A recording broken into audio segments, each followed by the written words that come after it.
only person out here is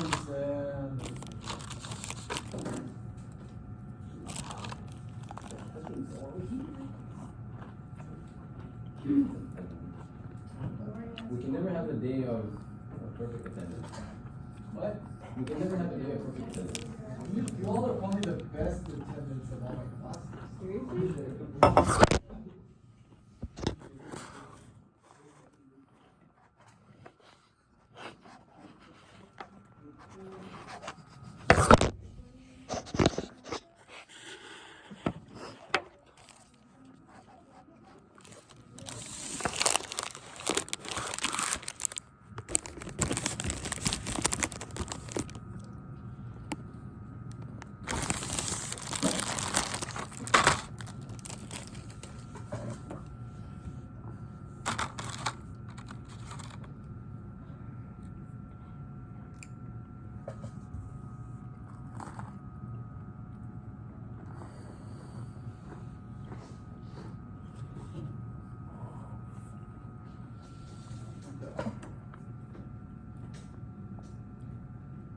The myth of Cupid and Psyche.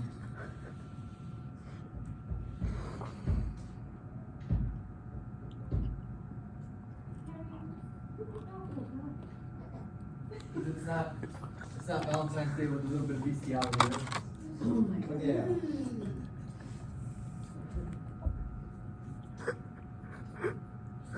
You're my teacher. There's no way. You're my teacher. What are you talking about?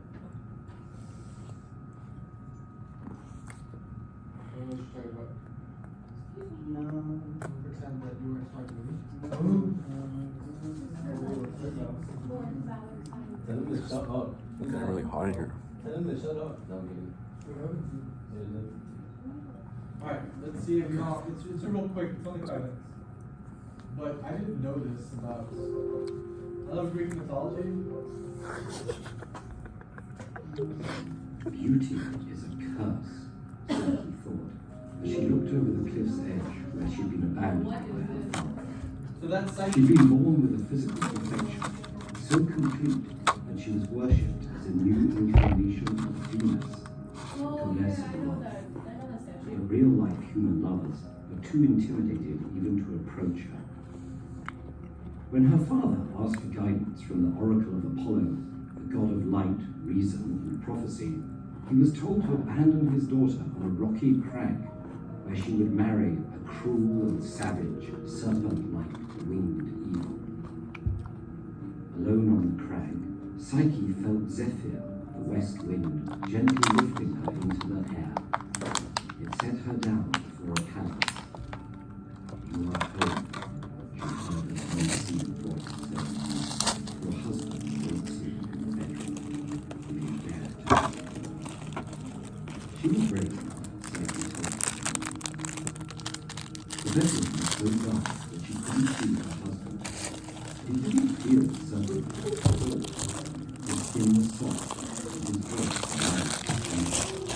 She asked him who he was, but he told her this was the one question he could never answer. If she loved him, she would not need to know. His visits continued night after night. Before long, Psyche was pregnant. She rejoiced, and was also conflicted. How could she raise her baby with a man she had never seen? That night, Psyche approached her sleeping husband, holding an oil lamp. What she found was the god Cupid, who sets gods and humans lusting after each other with the pinpricks of his arrows. Psyche dropped her lamp, burning Cupid with hot oil. He said he'd been in love with Psyche ever since his jealous mother, Venus, asked him to embarrass the young woman by pricking her with an arrow. But taken with Psyche's beauty, Cupid used the arrow on himself. He didn't believe, however, that gods and humans could love as equals. Now that she knew his true form, their hopes for happiness were dashed. So he flew away. Psyche was left in despair until the unseen voice returned and told her that it was indeed possible for her and Cupid to love each other as equals. Encouraged, she set out to find him. But Venus intercepted Psyche and said she and Cupid could only wed if she completed a series of impossible tasks. First, Psyche was told to sort a huge, messy pile of seeds in a single night. Just as she was abandoning hope, an ant colony took pity on her and helped her for work. Successfully passing the first trial, Psyche next had to bring Venus the fleece of the golden sheep, who had a reputation for disemboweling stray adventurers. But a river god showed her how to collect the fleece the sheep had snagged on briars, and she succeeded. Finally, Psyche had to travel to the underworld and convince Proserpina, queen of the dead, to put a drop of her beauty in a box for Venus. Once again, the unseen voice came to Psyche's aid.